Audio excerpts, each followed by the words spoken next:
আজ পবিত্র শবে মেরাজ, জেনে নিন ফজিলত ও আমল। আজ পবিত্র শবে মেরাজ। ইসলামে মেরাজের রাত বিশেষ তাৎপর্যপূর্ণ। আজ রাতে মহান রাব্বুল আলামিনের রহমত কামনায় ধর্মপ্রাণ মুসলমানরা মসজিদে মসজিদে, নিজ গৃহে কিংবা ইসলাম ধর্মের অনুসারীদের বিভিন্ন প্রতিষ্ঠানে কোরআনখানি, জিকির আজগার এবং ইবাদত বন্দেগীর মধ্য দিয়ে পবিত্র শবে মেরাজ উদযাপন করবে। শাবান মাসের 14 তারিখ দিবাগত রাতকে শবে মেরাজ বলা হয়। শবে মেরাজ কথাটি আরবি থেকে এসেছে।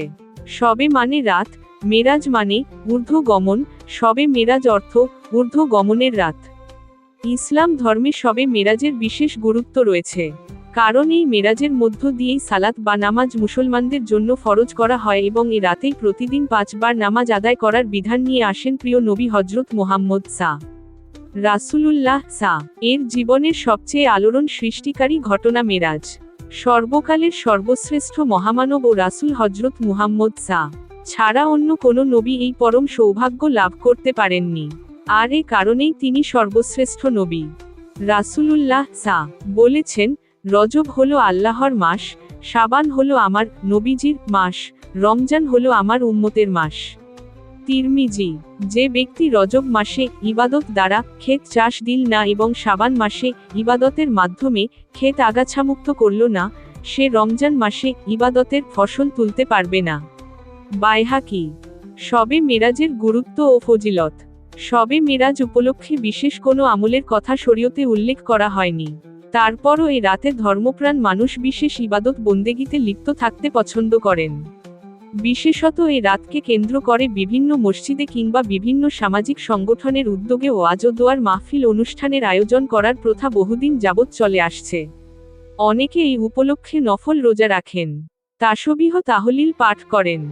তবে অন্যান্য দিনের মতো এ রাতেও নফল ইবাদত করতে কোনো বাধা নেই। তাছাড়া রজব মাস আমলের জন্য গুরুত্বপূর্ণ একটি মাস। এই মাস থেকে মহানবী রমজানের প্রস্তুতি শুরু করতেন। উম্মে সালমা বলেন, নবী করিম রমজান মাস ছাড়া সবচেয়ে বেশি রোজা পালন করতেন শাবান মাসে, অতঃপর রজব মাসে। আয়েশা সিদ্দিকা বলেন, যখন রজব মাস আসত, তা আমরা নবীজি এর আমলের আধিক্য দেখে বুঝতে পারতাম। নফল নামাজ রোজা যেকোনো রাতে করতে নিষেধ নেই, বরং উৎসাহিত করা হয়েছে। তাই এই রাতের নির্দিষ্ট কোনো আমলের কথা না বলা হলেও কেউ আল্লাহ প্রেমে রাতের নামাজ তেলাওয়াতে মশগুল হলে অসংখ্য সওয়াবের অধিকারী হবেন ইনশাল্লাহ।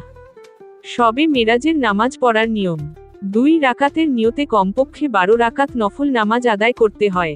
তাছাড়াও আপনি বিভিন্ন নফল ইবাদাতসহ আর বেশি বেশি নফল নামাজ আদায় করতে পারেন।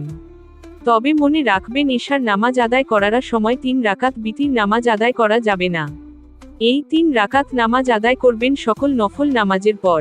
শবে মেরাজের নিয়ত অন্যান্য নফল নামাজের মতোই এই নামাজের নিয়ত করবেন। নামাজের নিয়ত এর উচ্চারণ, নাওয়াইতুয়ান উসাল্লিয়া লিল্লাহে তাআলা রাকাতায় ছালাতি লাইলাতিল মেরাজ মুতাওয়াজ্জিহান ইলা জিহাতিল কাবাতিশ শারিফাতি আল্লাহু আকবার। মেরাজের রাতে নফল ইবাদত করো ও দিনে রোজা পালন করো। এছাড়া প্রতি মাসের 13, 14 ও 15 তারিখ আয়ামে বীজের নফল রোজা তো রয়েছেই। রজব মাসের বিশেষ আমল হলো বেশি বেশি নফল রোজা রাখা, বিশেষত প্রতি সোমবার, বৃহস্পতিবার, শুক্রবার এবং মাসের 1, 10, 13, 14, 15, 20, 29, 30 তারিখ রোজা রাখা।